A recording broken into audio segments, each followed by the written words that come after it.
I'm Jim Collison, live from the Gallup Studios here in Omaha, Nebraska. This is Gallup Strengths Explorer Series, recorded on March 14th, 2019. Strengths Explorer is a podcast series that dives deep into the 10 talent themes of the Clifton Youth Strengths Explorer, designed for adults who are interested in accepting, affirming, and growing the individual potential within a child. This series expands our language to describe what is right and strong with children ages 10 to 14. To further your understanding, of course, you can check out Gallup's book, Strength-Based Parenting, available wherever books are sold, or you can find it on our site, shop.gallup.com. Today's theme is Discoverer. Don't forget to visit the Gallup Strength Center, just gallupstrengthcenter.com, for all your CliftonStrengths coaching and training needs. You can also catch the video, both streaming and downloadable audio for offline listening. We call that podcasting. All the cool kids are doing it, and you should be too. All the links to get everything done. Get that on your phone. Both iPhone and Android have apps. Everything you need is on our coaches blog. Go to coaching.gallup.com, or you can email us, coaching@gallup.com. Micah, we'll talk maybe about some resources, but for folks who don't know, the resources are available on the Strengths Explorer site. That's just strengthsexplorer.com. Micah Libran is our host today. She's a workplace consultant here at Gallup with me. Micah, always great to see you, and welcome back. Thanks, Jim. Gosh, it's great to be here. You know, speaking of those resources, if you're still listening to Jim's intro and taking note, you might want to also take note that when you go to strengthsexplorer.com, you can download the parent and leader guide for Strengths Explorer. And it has a lot of the answers to a lot of the questions that we find pretty popular, even when we're talking about Clifton Strengths, the adult companion to this, examples of great ways that you could run some activities. It's basically a sample workbook that you can use and really understand, plus a fantastic introduction that helps orient anybody who might be using this tool to how they can get the most out of it. We are talking about Discoverer, not the credit card Discover, but Discoverer, and it has some special nuances to it. Micah, why don't you get us started? Sure. One of the nuances is you get to type, when you type it, you get to just have a little party with the ER, as I was typing our notes. Discoverer. Folks, kids high in Discoverer are thinkers, they're learners. They are excited about exploring ideas and making connections among existing ideas. They love the questions why and how. And I think naturally, joyfully see beyond what's in front of them. Wondering how something came to be, or even what something could turn into. Now, when I say that, please don't conflate that with future thinker, which we'll talk about in the future. That's about thinking about what can be and sort of that imagining, how can what we do today take us somewhere else? Discoverer's curiosity is mostly about what already exists, what maybe existed in the past, and how can I know more about that so that I can understand the reality of what it could turn into. Discoverers are excited to explore new ideas. They tend to ask lots of questions. They collect and connect both information and ideas. They tend to enjoy being an expert, and they can easily spend a lot of time on a subject. The adult equivalent to this might be that positive YouTube spiral that sometimes you can find yourself in, when you discover something that you're really interested in, and then you just keep following the links of other things that you might also be interested in. You can think about that as how discoverers' brains tend to work. It's that awareness of what's right in front of them and the ability to find the breadcrumbs to what else that could lead them to. They're looking for new and different ways to do things and new and different ways to understand the universe.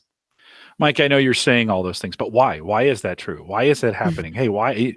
It's one of those, right? If you have a child who is, I know you just explained this to me, but why? Why is this happening? Why does it always happen that way?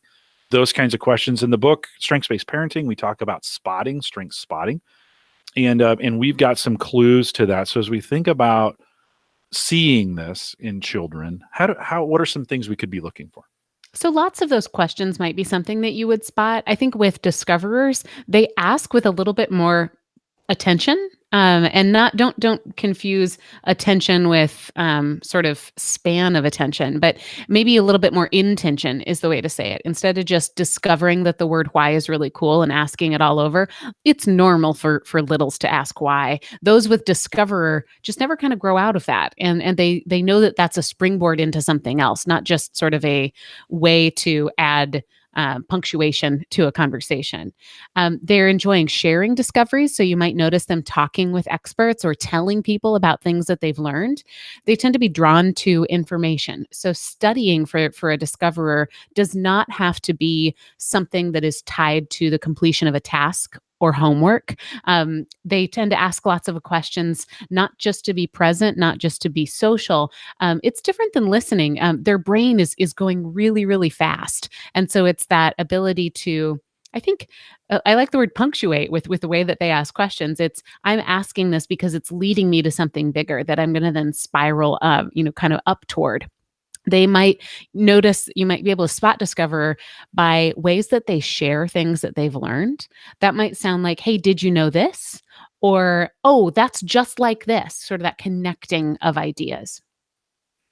I enjoy that in a child. I know for some people, the constant whys or the constant questions, I actually really like it. I like it in adults too, just to be honest, Micah. I love spending time. I don't think it's something I do naturally, but I do love spending time with people. It's one of the reasons I hang out in the coaching community is because they ask these why questions all the time. And I love help answering them, right? So as we think about though relating, that's not natural for everybody to love that. So as we think about relating to those students, those children, how can we relate to that talent as adults? Well, you're probably going to notice a lot of strategic thinking in this theme. It's not always going to be that kind of percussion of why. It's not always going to be out loud. It doesn't closely replicate any of the adult thinking themes.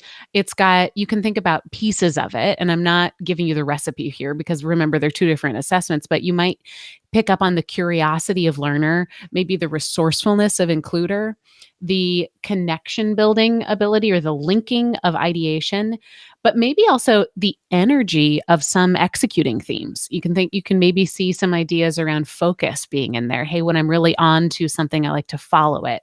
And maybe the excitement of some influencing themes when you compare that to CliftonStrengths. It's best, I think, to reflect yourself in this theme by considering what really sets your adult brain on fire. So you might start here. Don Clifton talks about this idea of hot buttons. And it's not something negative. A hot button is a positive topic that when it crosses your brain, you can talk longer. You tend to talk a little bit faster. You even sort of raise your voice a little. It might be something like theater or a sports team or nature or the coaching community, right? These are topics that you tend to find you behave a little bit differently because they speak to you so closely. So I think a great exercise for an adult to relate to a discoverer is just to think about where your access to that kind of real cerebral joy happens. What's your hot button topic? When did you learn most about that? As an adult, how do you feed that curiosity? Or when do you find that comes back and really sparks that kind of excitement? And who helps you dive into it and how do they do it? If you can first explore that for yourself, then even if you're not super high in strategic thinking themes, it's going to give you a little bit of a flavor of how these discoverers see their world every day. It's one of my favorite exercises to do with fifth, sixth, seventh, and eighth graders. That's fairly specific. Let's say 12 through 16, outside of the United States, maybe different grades. So that's one of my favorite things to do is kind of for me to start that process by saying it's okay to ask the why questions. So I start asking them. And I begin to see those that have this theme kind of start to pop out a little bit as they join in with me. And then we think about what could be, right? And that's such a fun exercise to take everything off the table and to not, Micah, necessarily have to have it come to an outcome or a conclusion. Sometimes we do these things where we start this process where we want to get something out of them. And I think actually we can just kind of just dream a little bit and see what things, and not just ask the questions of why so we can do something with it, but why so we can understand where it came from, right? Mm-hmm. And really feed that need with them. There are some words associated with this when we think about these terms. They listen to everything. Sometimes this one in particular, we can say you're always the why child, or right, some of those kinds of things. What are some positive ways we can say this? You can also say that they're alert, excited, passionate, inquisitive, studious, interested, curious, or my favorite word here that actually for a while in the development of Strengths Explorer, we thought about calling it this word, but you'll realize pretty soon why we didn't. Explorer. Folks who we originally were going to title this Explorer instead of Discoverer, but then we realized when we named the entire assessment strengths Explorer that'd be a little confusing. But think about what that does when you think about describing a child as an explorer. It eliminates, in my opinion, the need to figure it all out, right? And it opens up that idea that there's always going to be more that you can uncover. Why does it have to be that way? I think is one of those. And as we think about, I think sometimes we think there's nothing left to be discovered. We get a little, oh, we figured everything out. And I think, even from an Elon Musk asking the question, why can't we reuse rocket motors? Why are we always just dumping them in the ocean? Like, children can ask this question. We had one of our high school interns this year, as his project said, I'm going to create my own artificial intelligence digital assistant. And inside of me, like, this is a 15-year-old, 16 actually. And inside of me, I thought, oh yeah, right. Like, literally, okay, let's not overshoot the boundaries. In 12 weeks, he did it. And Whoa. Like, I think we need to be careful when we think about this, getting this right, of prejudging, because we don't know where this could go. We don't know the potential in them. And I think as adults, sometimes once we get this information, we do a better job of shutting it down than we do of exploring it. What else can we do, Micah, when we think about children who are doing this? How can we expand it instead of shut it down? Well, I think part of it is exactly what you just said, of just leaning into it. But it's also, and I read this yesterday when I downloaded that adult guide that's at strengthsexplorer.com. It said it's got a really just great introduction to Strengths Explorer in general. And it reminds us that we see the world through our own filter, through our own lens. And perhaps our lens says that finishing projects is good and leaving things undone is bad. Well, you don't mix together some of these other themes.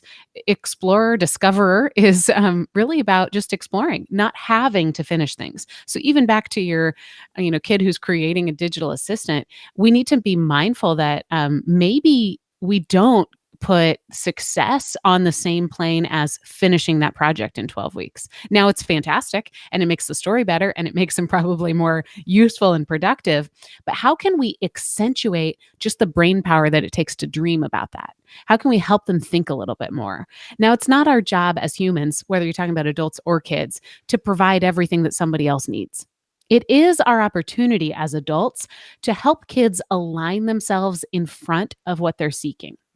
So a simpler way to say that is, for discoverer, you're going to exhaust yourself if you think it's your job to answer every question that they have. The one thing you can guarantee with discoverers is they will always have more questions than you can answer.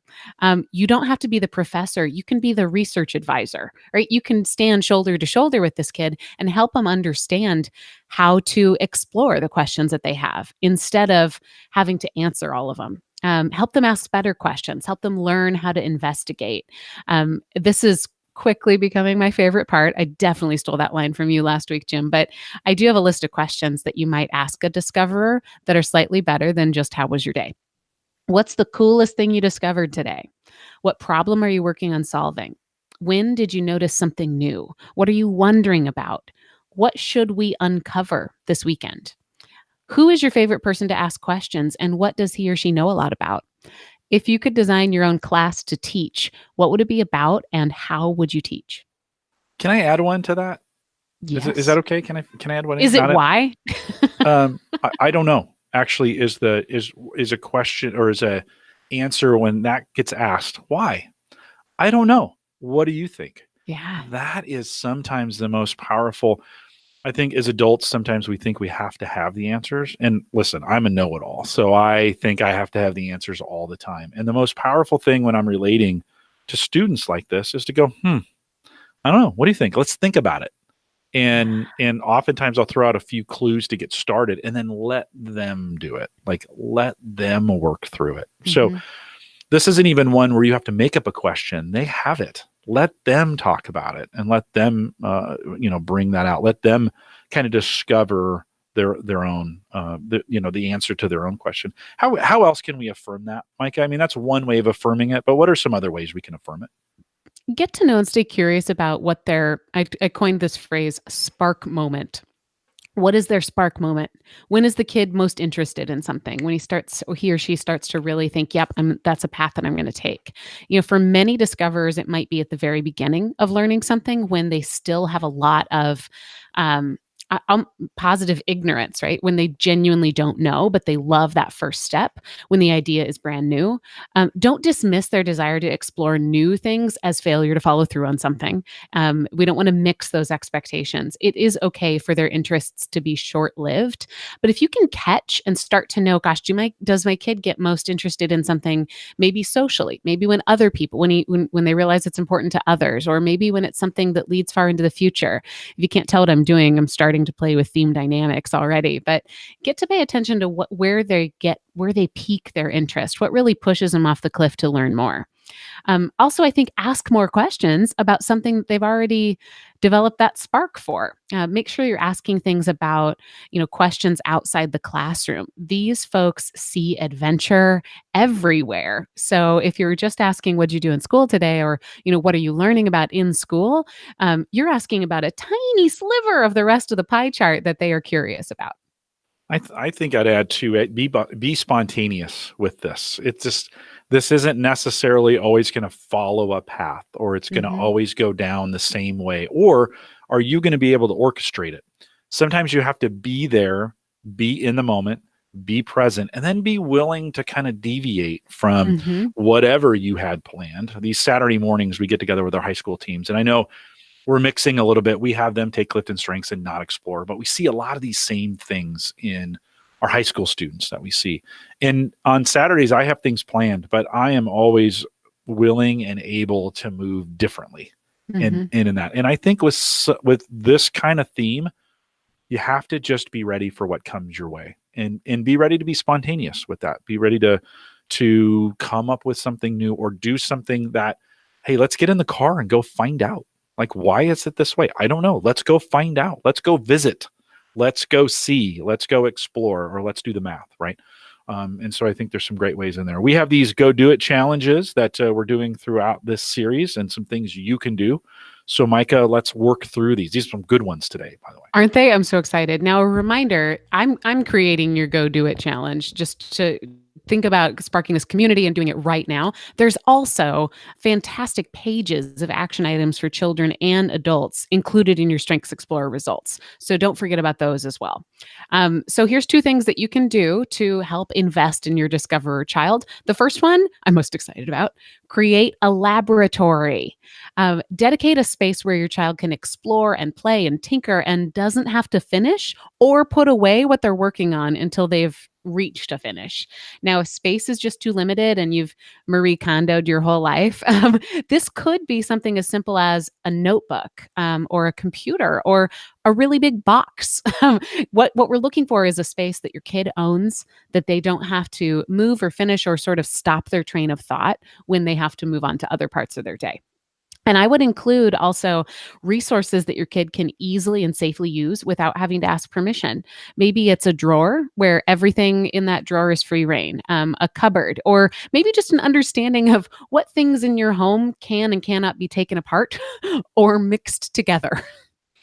I had lots of ideas here, right? Wow, Just I did enjoy not think of everything it that's that way, happening in your Micah. brain right Oh now. my gosh, I was just thinking about all the things that I mixed together. Oh Right? gosh, yes. All right, My what's cousin and I, when we were 10, so Strengths Explorer age, I think one of us had visited Yellowstone and we were convinced that we could create geysers if we just had the right kitchen ingredients and the right amount of Mhm, mud. mhm. Somebody probably should have told us not to pour expensive perfume into the mud, but have those outlines and then let them play. I was dangerous enough that I thought if I lit batteries on fire, it would create a rocket. And Oh, so you I were made way wood more rock. cool than I Well, was. ooh, a little more dangerous.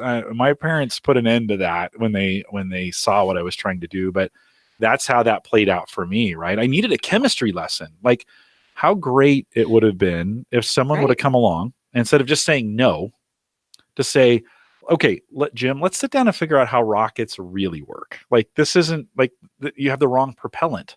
later in life, I got into those little model rockets that we would, and it worked. And I learned how propellant worked and some of those kinds of things. But how great if an adult would have come along and instead of saying, I'm not blaming my parents, but instead of saying don't, said, oh, okay, that's not how it works. Let me help Or you understand. let's make sure you're wearing goggles.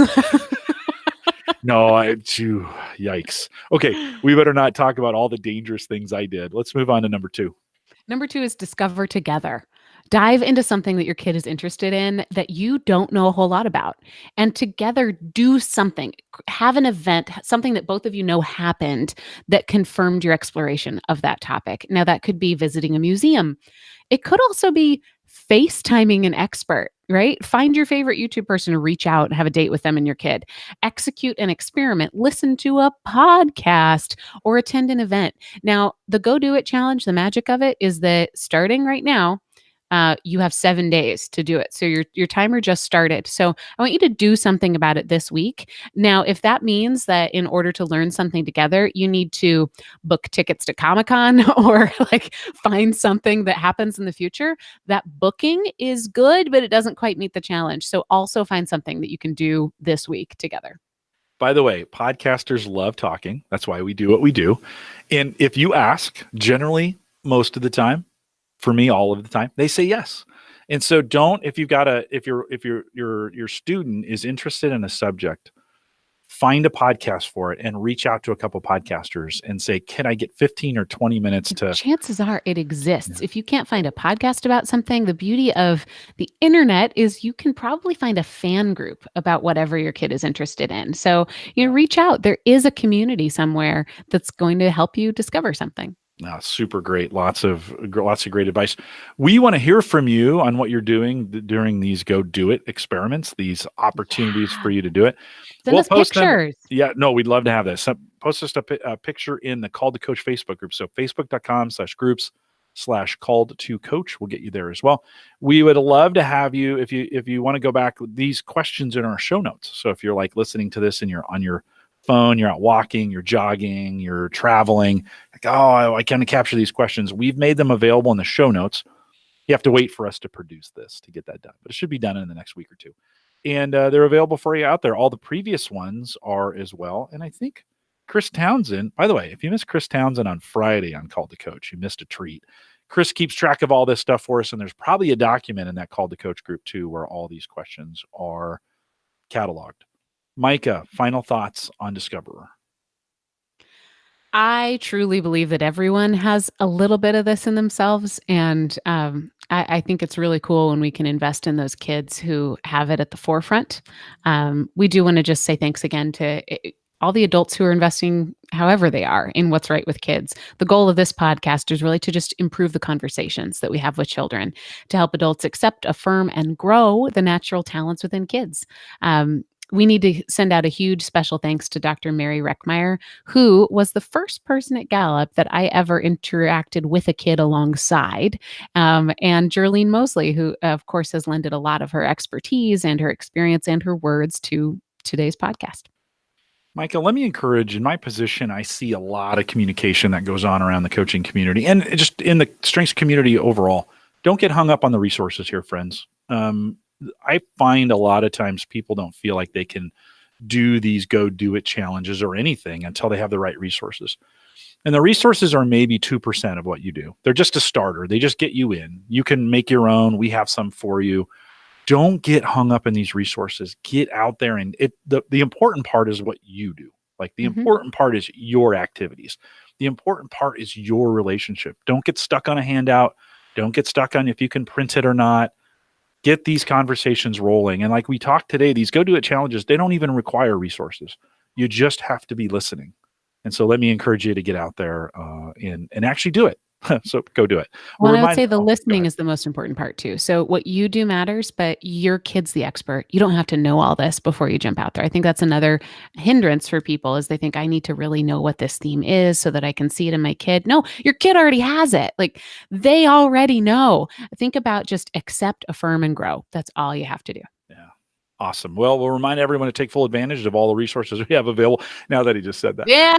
By the way, I need a stinking Oh, badge, right? Like, I yeah, like the resources. they are. They're Mm. available at GallupStrengthsCenter.com. For Strengths Explorer, don't forget you can get those at Strengths Explorer, all one word, .com. If you like to be a guest blogger, maybe you got some things you want to say, share some stories with us. We'd love to hear those. Send it to us in an email, put guest blogger in the subject line, and send it to coaching@gallup.com. That'll get routed over to Micah, and we will get that in the considered loop so that we can maybe consider it for the blog. Don't forget, you can also catch all the recorded audio and video of this program as well as the past ones. We've done a ton of them. They're all available for you. Head out to our coaches blog, coaching.gallup.com. If you're interested in any training associated with Gallup certifications or even some of our courses that don't necessarily lead to certification but would be great to take, you can get those available. They're all available on our courses site. Go to courses.gallup.com. You can fill out the information form right there on the page. Somebody will call you back. Don't forget the 2019 Summit is on its way. If you haven't joined us or signed up for it yet, why not?